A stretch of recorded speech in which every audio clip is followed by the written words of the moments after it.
माझा मित्र होता, त्याच्याकडे अनेक कार्यक्रमाला मी गेलो आहे आणि त्यांना पण शेतकऱ्यांबाबत आणि कर्जमाफीबाबत केलेल्या विधानावरून वादात सापडलेल्या कृषी मंत्री कोकाटेंनी न्यूज 18 लोकमतच्या कार्यक्रमातून दिलगिरी व्यक्त केली। ज्या शेतकऱ्यांशी आपण बोलत होतो तो आपला मित्र आहे आणि ते विधान चेष्टा मस्करीत केलेलं होतं असं कोकाटे म्हणाले। मात्र आपल्या विधानामुळे जर शेतकरी दुखावला गेला असेल तर आपण दिलगिरी व्यक्त करतो असं देखील कोकाटेंनी म्हटलं।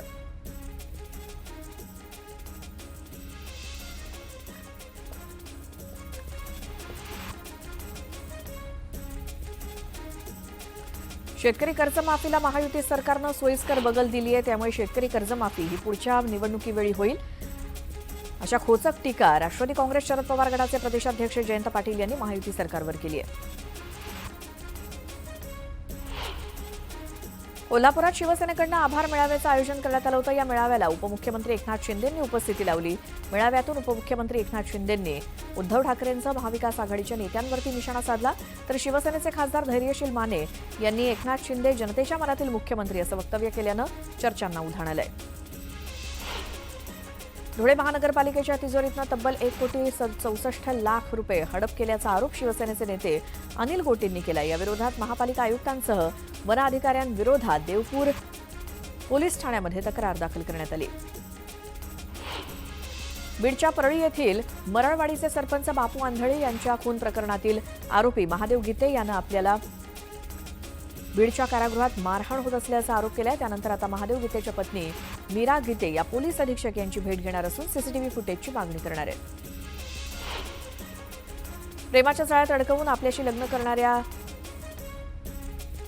लग्न करणाऱ्याला धनंजय मुंडे 20 कोटी रुपये देणार होते। मुंडे वाईट नाहीत, मात्र त्यांनी दलाल लोक सांभाळली आहेत असा गंभीर आरोप करुणा मुंडेंनी केला।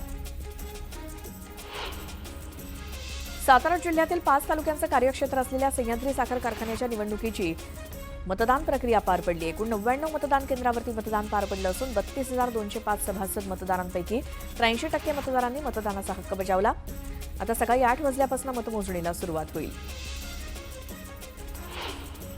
गर्भवती महिलेला उपचारासाठी तत्काळ दाखल करून न घेतल्यामुळे दीनानाथ मंगेशकर रुग्णालयाची मोठी चूक आहे असा ठपका सरकारनं नेमलेल्या 5 सदस्यीय समितीनं ठेवलाय।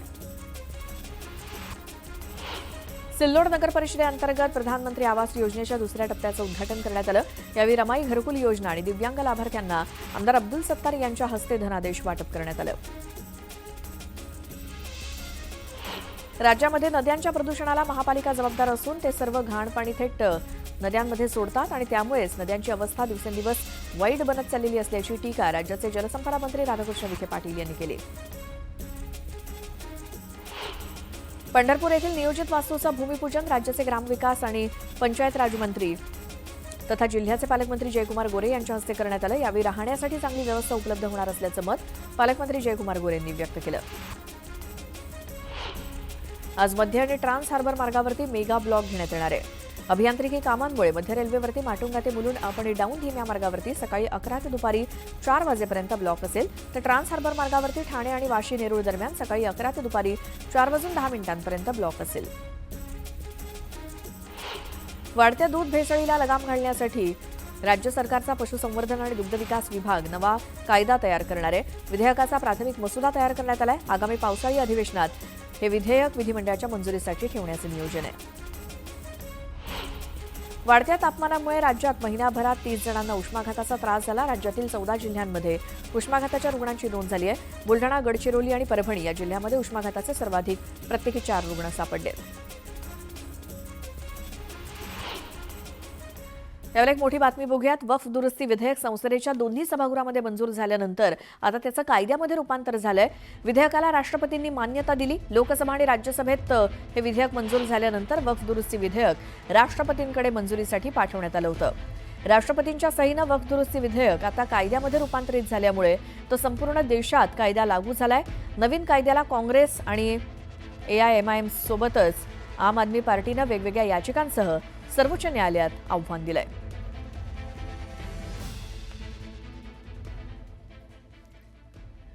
पुन्हा पाहूयात बातमी 36 जिल्ह्यांची। प्रकृती बरी नसल्यामुळे लोकसभेत वक्फ बोर्ड सुधारणा विधेयक मतदान प्रसंगी उपस्थित नव्हतो असं स्पष्टीकरण राष्ट्रवादी शरद पवार पक्षाचे खासदार सुरेश म्हात्रेंनी दिले। विरोधक समाज माध्यमांवरती बदनामी करून 2 गटांमध्ये तेढ वाढवण्याचा प्रयत्न करत असल्याचा आरोप म्हात्रेंनी केला। राज्यात 2000 ते 2014 या काळात वक्फ जमिनींचे महाघोटाळे झाले. त्याबाबत लवकरच सरकार मोठी कारवाई करेल असं मुख्यमंत्री देवेंद्र फडणवीसांनी म्हटलंय. त्यामुळे आता या महाघोटाळ्यांमध्ये कोण कोण लिप्त होते याची माहिती लवकरच बाहेर येण्याची शक्यता आहे. पुणे महानगरपालिका 344 खेळाडूंना शिष्यवृत्ती देणार आहे. शहरातील राज्य, राष्ट्रीय आणि आंतरराष्ट्रीय क्रीडा स्पर्धांमध्ये उल्लेखनीय कामगिरी करणाऱ्या 344 खेळाडूंना पुणे महानगरपालिकेकडून शिष्यवृत्ती दिली जाणार आहे. यासाठी महापालिकेला एकूण 87,20,00,000 रुपयांचा खर्च अपेक्षित आहे. सातारा जिल्ह्याच्या टंचाई आढावा बैठकीमध्ये आमदार डॉक्टर अतुल भोसले पाणी प्रश्नावरती आक्रमक होत उंडाळे पाणी पुरवठा योजनेसाठी 70 लाख रुपये निधीची मागणी केली. पालकमंत्री शंभूराज देसाईंनी जिल्हा नियोजन समितीच्या माध्यमातून तत्काळ निधी देण्याचे आदेश प्रशासनाला दिले.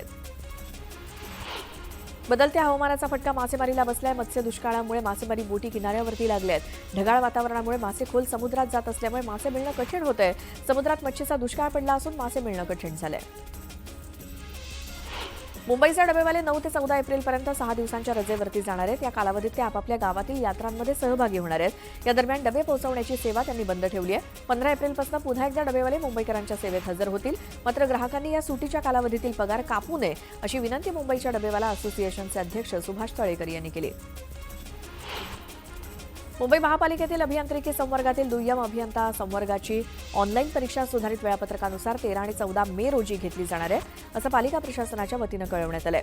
अभियांत्रिकी संवर्गातील एकूण 690 रिक्त पदं सरळ सेवेनं भरण्याकरता प्रक्रिया राबवली जाते. राज्यभरात अपात्र रेशन कार्ड शोध मोहीम 1 एप्रिलपासून सुरू झाली असून ती 1 महिना राबवली जाणार आहे.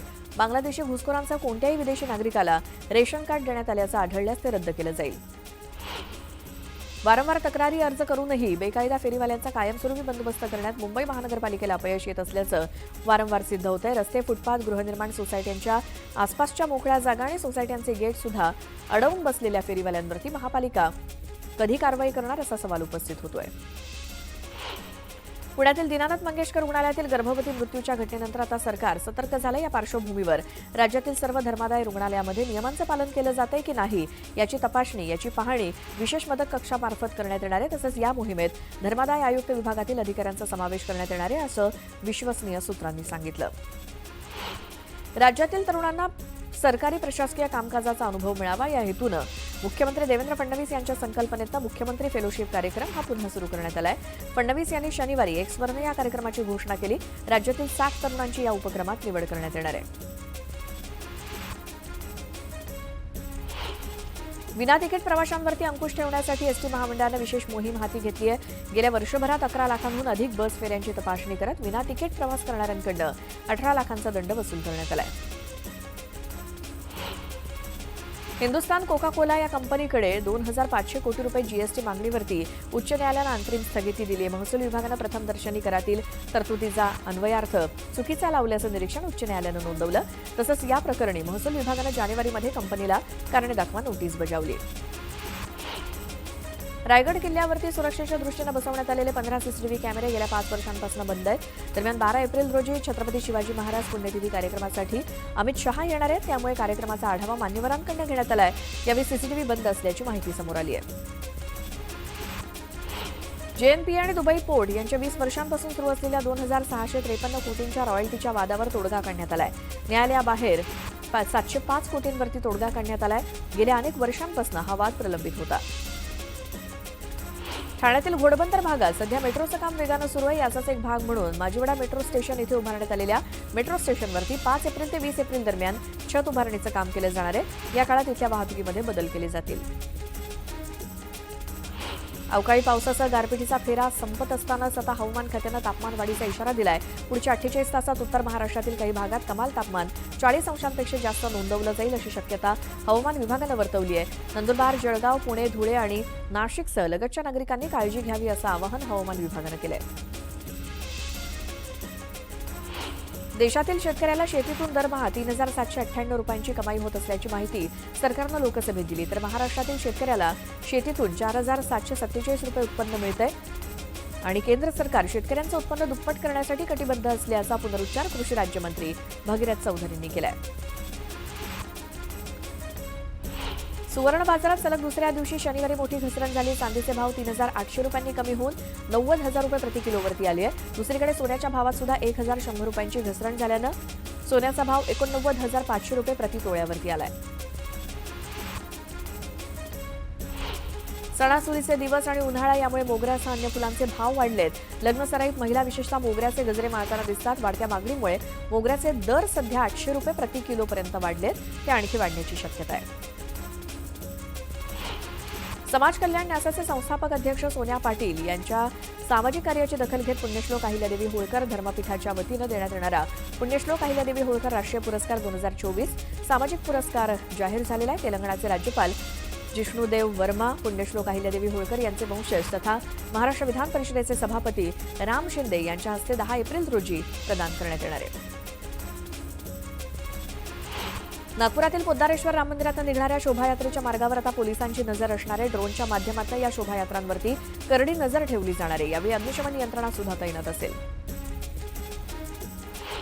महाराष्ट्रातील लाखो भाविकांचं श्रद्धास्थान असलेल्या कार्ला गडावरील कुलस्वामिनी आई एकविरा देवीच्या चैत्र उत्सवाची सांगता झाली. एकविरा देवी कोळी, आगरी तसंच विविध समाजांची कुलदेवता आहे. या चैत्र यात्रेसाठी मुंबई, नवी मुंबई, ठाणे, पनवेल, रायगड आणि तळकोकण तसंच विदर्भ, मराठवाडा आणि पश्चिम महाराष्ट्रातील लाखो भाविकांनी कार्ला गड गाठला होता. भागीरथी मातेच्या तीर्थक्षेत्र येलवाडी गावचे ग्रामदैवत रोकडोबा महाराज यांच्या यात्रेनिमित्तानं भव्य बैलगाडा स्पर्धा भरवण्यात आल्या होत्या. या स्पर्धेमध्ये पुणे जिल्ह्यातील 180 बैलगाडा मालक आणि स्पर्धकांनी सहभाग घेतला. या स्पर्धेत बैलगाडा मालकांची चढाओढ बघायला मिळाली, तर भर उन्हात ही बैलगाडा शौकीनांनी गर्दी केली होती. पुण्यामध्ये सरकारी नोकरीचा आमिष दाखवत नागरिकांना लुटणाऱ्या आरोपीला अटक करण्यात आली आहे. गेल्या 3 वर्षात आरोपीनं राज्यातील अनेक जिल्ह्यांमध्ये सुमारे 20 ते 30 जणांची फसवणूक केली. त्यांच्याकडनं महाराष्ट्र शासनाच्या शिक्कांचे वापर करून बनवलेले लेटर पॅड तसंच बनावट ओळखपत्र, अनेक बनावट नियुक्तीपत्र, विविध बँकांचे चेकबुक्स जप्त करण्यात आले. धाराशिव जिल्हा मजूर सहकारी फेडरेशनच्या पंचवार्षिक निवडणूक झाली. यामध्ये महायुती विरुद्ध महाविकास आघाडी सामना रंगला. जिल्हा फेडरेशनच्या निवडणुकीमध्ये 9 जागांसाठी 24 उमेदवार रिंगणात असून आज या उमेदवारांचं भवितव्य ठरणार आहे. मुंबईतील 60 ते 100 वर्ष जुन्या चाळींमध्ये लाखो कुटुंब पागडी पद्धतीवरती वास्तव्यास आहेत. ही घरं मालकीची नसल्यामुळे रहिवाशांना सोसायटी स्थापन करता येत नाही. त्यामुळे चाळींच्या पुनर्विकासाला जाचकटींचा अडचण निर्माण झालाय. हाच तिढा सोडवण्यासाठी आता सेव्ह मुंबईकर्स मोहीम सुरू करण्यात आली आहे. दिवा आणि मुंब्रा भागात अनधिकृत बांधकामांविरोधी कारवाईच्या 3ऱ्या दिवशी 57 बेकायदा नळ जोडण्या खंडित करण्यात आल्या आहेत. पहिल्या दिवशी 29 नळ जोडण्या खंडित केल्या होत्या. दुसऱ्या दिवशी 44 नळ जोडण्या खंडित करण्यात आल्या आहेत. मुंबई महानगरपालिकेअंतर्गत खासगी शाळांच्या शिक्षक आणि शिक्षकेतर कर्मचाऱ्यांना पेन्शन देण्याबाबत वरिष्ठ स्तरावरून सकारात्मक निर्णय घेण्यात येईल असं आश्वासन शिक्षणाधिकारी सुजाता खरे यांनी दिल्याचे राष्ट्रीय कर्मचारी सेना यांनी स्पष्ट केलं. नवी मुंबई शहरातील बेकायदा बांधकामांचा प्रश्न पुन्हा एकदा चर्चेत आलाय. महानगरपालिका आणि सिडकोला न्यायालयानं सुद्धा धारेवर धरलंय. त्यामुळे सिडकोनं अनधिकृत बांधकामांविरोधात आक्रमक पवित्रा घेतलाय. यापुढे अनधिकृत बांधकामांना थारा न देण्याचा निर्णय सिडकोनं घेतलाय. वाहतूक कोंडीमध्ये भर टाकणाऱ्या रस्त्यांवरील अवैध पार्किंगवरती अखेर वाहतूक पोलिसांनी कारवाईची मोहीम हाती घेतली. यामध्ये 3 दिवसात 4,500 वाहनांवरती कारवाई करण्यात आली. अनिवासी भारतीयांनी गणेश मूर्तीसाठी पेणमध्ये मोठी नोंदणी केली आहे. त्यानुसार बाप्पाच्या आतापर्यंत या गावामधनं तब्बल 25,000 गणेश मूर्ती परदेशात रवाना झाल्या आहेत. यामध्ये America, England, New Zealand, Thailand, Mauritius इत्यादी देशांचा समावेश आहे. गणेशोत्सवासाठी वर्षभरात सुमारे 50,000 मूर्ती परदेशात जातात. पनवेल महानगरपालिकेनं मान्सूनपूर्व नालेसफाईला सुरुवात केली. यासाठी 450 कामगारांसह मशिनरीचा वापर केला जाणार आहे. सिडकोकडनं सोयीसुविधांचं हस्तांतरण झाल्यानंतर मान्सूनपूर्व नालेसफाईचं काम 3 वर्षांपासून सुरू केलंय. उष्णतेच्या लाटेमुळे आरोग्यविषयी गंभीर समस्या निर्माण होण्याची शक्यता असल्यामुळे सकाळच्या सत्रात शाळा भरवण्याच्या सूचना शासनानं दिल्या होत्या. त्या अनुषंगानं नवी मुंबई महानगरपालिकेनं आपल्या शाळांच्या वेळेत बदल केलाय. एप्रिल महिन्यात कडक उन्हाळा जाणवू लागलाय. पनवेल पंचायत समितीनं संभाव्य पाणी टंचाई कृती आराखडा तयार करून 54 गाववाड्यांमध्ये टँकरनं पाणी पुरवठा करण्याचा प्रस्ताव तयार केलाय. यासाठी लाखो रुपयांचा खर्च अपेक्षित आहे. मुंबईमध्ये नालेसफाईच्या कामाला सुरुवात झाली असली तरी मिठी नदीच्या संपूर्ण सफाईला महापालिका प्रशासनाकडून अजून सुरुवात झालेली नाही. मिठी नदीची सफाई 3 टप्प्यात प्रस्तावित असून 2 टप्प्यातील निविदा यशस्वीरित्या पूर्ण झाली आहे.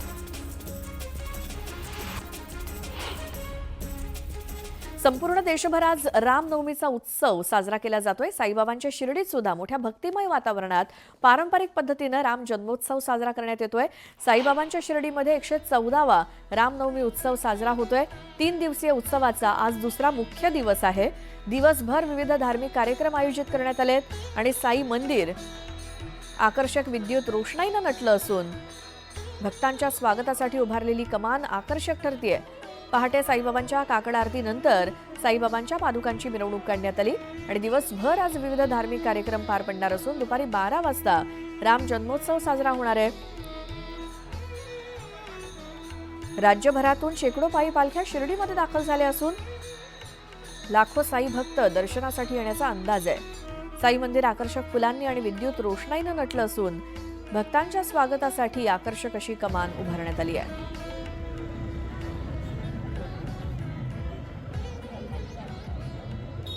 पुन्हा पाहूयात बातमी 36 जिल्ह्यांची. अयोध्येतील श्रीराम जन्मभूमी मंदिरात पहाटेपासूनच दर्शनासाठी भाविकांनी मोठी गर्दी केली आहे. रामनवमीच्या पार्श्वभूमीवर अयोध्या नगरीमध्ये मोठा पोलीस बंदोबस्त ठेवण्यात आलाय. आज रामनवमीला अयोध्येमध्ये 2 लाखांहून अधिक दिवे लावले जाणार आहेत. रामकथा पार्क समोरील घाट तसंच अन्य ठिकाणी यासाठी व्यवस्था असेल. रामकथा पार्कमध्ये विविध सांस्कृतिक कार्यक्रमांचं आयोजन करण्यात आलंय. रामनवमीच्या पार्श्वभूमीवर मुंबईमध्ये ठिकठिकाणी पोलीस बंदोबस्त ठेवण्यात आलाय. कोणताही अनुचित प्रकार घडू नये यासाठी 13,000हून अधिक पोलीस तैनात असणार आहेत. तसंच सीसीटीव्हीच्या माध्यमातून ठिकठिकाणी लक्ष ठेवण्यात येणार आहे. पुण्यातील एका कलाकारानं श्रीरामनवमीच्या पावन निमित्तानं 520 रुबिक्स क्यूब्स वापरून प्रभू श्रीराम यांचं भव्य मोझेक तयार केलंय. ऋषिकेश किशोर कांबळे असं या कलाकाराचं नाव असून ही कलाकृती साकारण्यासाठी त्याला 2 दिवस लागले. अहिल्यानगर जिल्ह्यातील नेवासा इथे श्रीराम राज्य उत्सव समिती आणि नेवासा तालुका सकल हिंदू समाजाच्या वतीनं प्रभू श्रीरामचंद्रांची भव्य शोभायात्रा काढण्यात आली. या निघालेल्या शोभायात्रेत भारत मातेसह प्रभू श्रीरामांची भव्य मूर्ती आणि तरुण तरुणींनी सादर केलेल्या मर्दानी खेळानं सर्वांचं लक्ष वेधून घेतलं. देहू रोड कॅन्टोन्मेंट बोर्डाच्या छावणीमध्ये रामनवमीला भव्य शोभायात्रा काढण्यात आली. यात विशेष आकर्षण कालभैरव अघोरी आखाडा नृत्य होतं तर शिव पार्वती यांचं भव्य नंदीवर्ण भ्रमण तसंच बाहुबली बजरंगबली हनुमान सर्वांचं लक्ष वेधून घेत होते. रत्नागिरी जिल्ह्यातील 5पंढरी इथल्या प्रसिद्ध राम मंदिराला आकर्षक रोषणाई करण्यात आली. रामनवमीच्या पार्श्वभूमीवर मंदिरात विविध कार्यक्रम आयोजित करण्यात आले. रामनवमी निमित्ताने इथे भरणाऱ्या यात्रेला पंचक्रोशीतील भाविक गर्दी करतात. नांदेडमध्ये रामनवमी साजरी केली जाणार आहे. रामनवमी निमित्तानं नांदेड शहरातनं भव्य मिरवणूक काढली जाते. या दरम्यान अनुचित प्रकार घडू नयेत यासाठी पोलीस दलाकडून दक्षता घेतली जाते. मिरवणूक मार्गावरील छत्रपती शिवाजीनगर इथल्या मशिदीसमोर पोलिसांनी लाकडी भिंत उभारली आहे. सर्वेक्षणानंतर नोंदणीकृत फेरीवाल्यांना व्यवसाय करण्यासाठी महापालिकेकडून प्रमाणपत्र वाटप सुरू झाले. यात योग्य कागदपत्र आणि अर्जासोबत नियमानुसार 1400 रुपये शुल्क भरणाऱ्या फेरीवाल्यांना प्रति प्रमाणपत्र 3,000 रुपयांची अतिरिक्त मागणी केली जात असल्याचं समोर आलंय. मुंबई महानगरपालिकेनं ह्युमन सोसायटी इंटरनॅशनल इंडिया यांच्या संयुक्त प्रयत्नातून करण्यात आलेल्या भटक्या श्वानांच्या सर्वेक्षणात मुंबईतील 19 वार्डात रस्त्यावरील श्वानांची संख्या 21.8% आणि झोपडपट्ट्यांमध्ये 27.4%. मात्र मुंबईतली संख्या घटलेली आहे. मुंबईकरांच्या वेगवान आणि गारेगार प्रवासासाठी मुंबईत मोठ्या प्रमाणात मेट्रो ट्रेनचं जाळं विणलं जात असून भविष्यात मुंबईकरांचा मेट्रो 2 मेट्रो असा प्रवास होणार आहे. मुंबईमध्ये वेगवेगळ्या 5 ते 6 ठिकाणी वेगवेगळ्या मेट्रो मार्गिका FOB-द्वारे जोडणं शक्य असून त्यांची सुरुवात ही मेट्रो 3चे RA JVLR स्थानक आणि मेट्रो 6चं सिप स्थानक FOBनं जोडलं जाणार आहे. सार्वजनिक बांधकाम मंत्री शिवेंद्रसिंहराजे भोसले आणि मंत्री मकरंद पाटील यांनी श्री विठ्ठल रुक्मिणी मातेचं दर्शन घेतलं. यावेळी दोन्ही मंत्र्यांचा सत्कार करण्यात आला. गृहराज्यमंत्री योगेश कदम यांनी त्यांचा ताफा थांबवत महामार्गावरील अपघातग्रस्त व्यक्तीला मदत केली. गंभीर जखमी असलेल्या व्यक्तीला स्वतःच्या गाडीतून नेत त्यांनी रुग्णालयात दाखल केलं. गडचिरोली शहरामध्ये चंद्रपूर मार्गावरती असलेल्या दुकानगाळ्यांना आग लागल्यामुळे आगीमध्ये 4 दुकानं जळून खाक झाली. या भागातील वीज पुरवठा सुद्धा काही काळ खंडित करण्यात आला होता. विधानसभा निवडणुकीमध्ये जळगाव जिल्ह्यातल्या पाचोरा, चाळीसगाव, पारोळा, जळगाव अशा अनेक तालुक्यातल्या पदाधिकाऱ्यांनी भाजपसोबत बंडखोरी करत उमेदवारी केली होती. या पदाधिकाऱ्यांना निलंबित करण्यात आले. मात्र त्यांना आता पुन्हा भाजपात घेण्याबाबत पक्षामध्ये हालचाली सुरू असल्याची माहिती समोर येते. राज्यातील बाजार समितीमध्ये कांद्याची 1,15,000 क्विंटलची आवक झाली. यात सोलापूर बाजारात लाल कांद्याची 35,000 क्विंटल, नाशिक बाजारामध्ये उन्हाळ कांद्याची 39,000 क्विंटल आवक झाली. राज्यातील बाजार समितीमध्ये गव्हाची आवक कमी होत असल्याचं चित्र समोर आलंय. गव्हाला सर्वसाधारण 2,756 रुपये प्रति क्विंटल इतका भाव मिळालाय. रामटेक सरकारनं रबी विपणन हंगाम 2024-25 साठी किमान आधारभूत किंमत खरेदी योजनेअंतर्गत हरभरा आणि रबी धान खरेदी करण्याचा निर्णय घेतलाय. या दोन्ही धान्यांच्या विक्रीसाठी ऑनलाईन नोंदणीला सुरुवात झाली आहे. देशभरात द्राक्ष निर्यातीसाठी नाशिकची ओळख आहे. मात्र मागील वर्षीच्या तुलनेत नैसर्गिक आपत्तीमुळे 2024-25 हंगामात उत्पादनात 40% घट दिसून आली. त्यामुळे युरोपियन आणि बिगर युरोपियन देशामध्ये मागील वर्षी झालेल्या एकूण निर्यातीच्या तुलनेत द्राक्ष निर्यात जवळपास 40,000 टन कमी झाली आहे. कडक उन्हाळा सुरू असताना अचानक हवामान बदललं असून जिल्ह्यासह राज्यामध्ये काही ठिकाणी पावसानं जोरदार हजेरी लावली. त्यामुळे हातातोंडाशी आलेल्या हापूस आंब्याचं मोठं नुकसान झालं असून फळ गळती होऊन आंबा काळा पडलाय. आंबा बागायतदारांचे 30% अधिक नुकसान झाल्याचा अंदाज आहे. केंद्र सरकारच्या आवास योजनेअंतर्गत घरकुल बांधकामासाठी आता लाभार्थ्यांना 50,000 रुपये वाढीव अनुदान मिळणार आहे. पूर्वीच्या 1,20,000 रुपयांच्या अनुदानामध्ये 50,000 रुपयांची वाढ करण्याचा निर्णय ग्रामविकास विभागानं घेतलाय.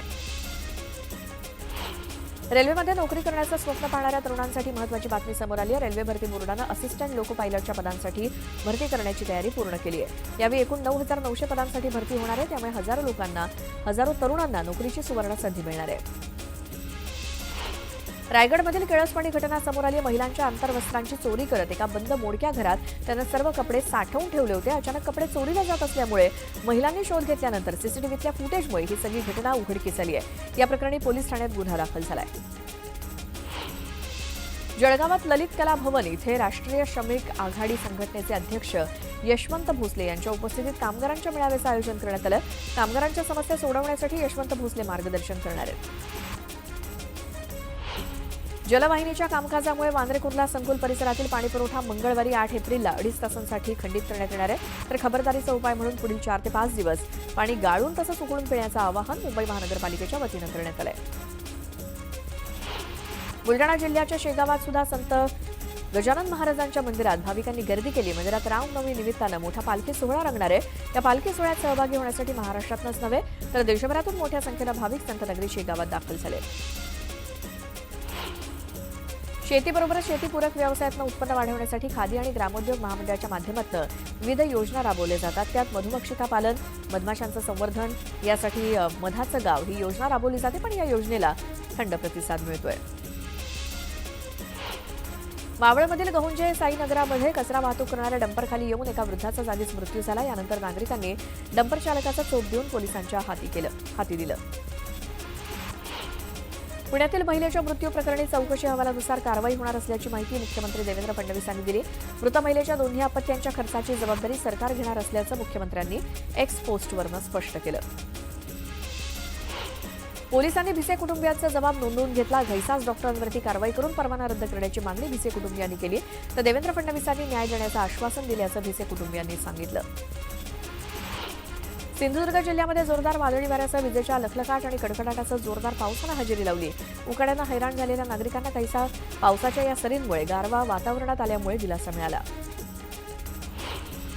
रायगड जिल्ह्यामध्ये काल झालेल्या अवकाळी पावसामुळे आंबा बागायतदारांना मोठा फटका बसला. वादळी वाऱ्यामुळे आंबा गळून पडल्यामुळे आंबा बागायतदारांचं लाखोंचं नुकसान झालं.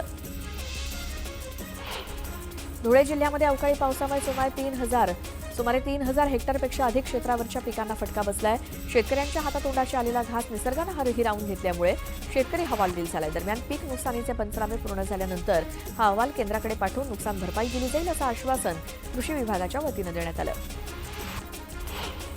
सोलापूर महानगरपालिकेकडनं बाबू जगजीवन राम झोपडपट्टीतील शाळकरी मुलींचा मृत्यू ही डेंग्यूची लक्षणं असल्यामुळे झाल्याचं सोलापूर महानगरपालिकेचे आयुक्त डॉ. सचिन उंबास यांनी केलं. सरकारी वैद्यकीय रुग्णालय प्रशासनानं याबाबत त्या दोन्ही शाळकरी मुलींना डेंग्यू सदृश रोगाची लक्षणं असल्याचा प्राथमिक अहवाल दिला. शेतकऱ्यांची बँक म्हणून ओळखले जाणाऱ्या जिल्हा बँकेमध्ये लिपिकांच्या 220 जागांची भरती होणार असून त्यासाठी 5 एजन्सींचे प्रस्ताव प्राप्त झालेत. भरती संदर्भातील ठराव संचालक मंडळाच्या बैठकीमध्ये मंजूर झाल्यामुळे जिल्हा बँकेच्या नोकर भरतीचा मार्ग एक प्रकारे मोकळा झालाय. जास्त व्याजदराचा आमिष दाखवून करोडो रुपयांचा अपहार करणाऱ्या बीडच्या ज्ञानराधा मल्टीस्टेटवरती शासनानं कारवाईचा फास आवळलाय. कुटे ग्रुप, ज्ञानराधा मल्टीस्टेट संबंधित चेअरमन, व्हाईस चेअरमन तसंच सचिव, अधिकारी यांच्या नावे बीडसह राज्यभरात असलेल्या 80 मालमत्तांवरती बोजा चढवण्याचे आदेश शासनानं जिल्हा प्रशासनाला दिलेत. नाशिकमध्ये एक अनोखा मेळावा पार पडला. पत्नी पीडित पुरुषांचं संमेलन भरवण्यात आलं होतं. पुरुषांनी एकत्र येऊन आपल्या समस्या मांडल्या आणि आम्हाला न्याय मिळावा अशी मागणी देखील अनेकांनी यावेळी केली.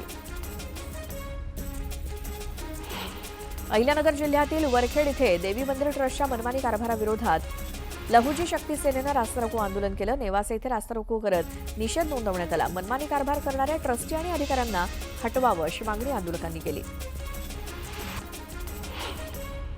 गडचिरोली इथे वैनगंगा नदीपात्रामध्ये उतरून काँग्रेसच्या नेत्यांनी आंदोलन केलं. विजय वडेट्टीवार यांच्या नेतृत्वात हे आंदोलन करण्यात आलं. गोसीखुर्द धरणातून पाणी सोडण्याच्या मागणीसाठी काँग्रेस आक्रमक झाल्याचं बघायला मिळालं. डेटिंग ॲपवरनं तरुणाशी ओळख करून तरुणाला मारहाण करत त्याला लुटल्याचा प्रकार पुण्यातील बंड गार्डन पोलीस ठाण्याच्या हद्दीत घडला. तरुणाला मारहाण करतानाचा व्हिडिओ करण्यात आला होता तयार. या प्रकरणी बंड गार्डन पोलिसांनी 4 आरोपींना अटक केली आहे. ठाकर समाजाच्या प्रेमी युगुलामध्ये भांडण झाल्यामुळे दोघांनी डिंबे धरणाच्या डाव्या कालव्यातील पाण्यामध्ये उडी घेतली. पुणे जिल्ह्याच्या आंबेगाव तालुक्यातल्या विठ्ठलवाडी टाकेवाडी दरम्यानची ही घटना असून दोन्ही तरुण तरुणी बेपत्ता आहेत.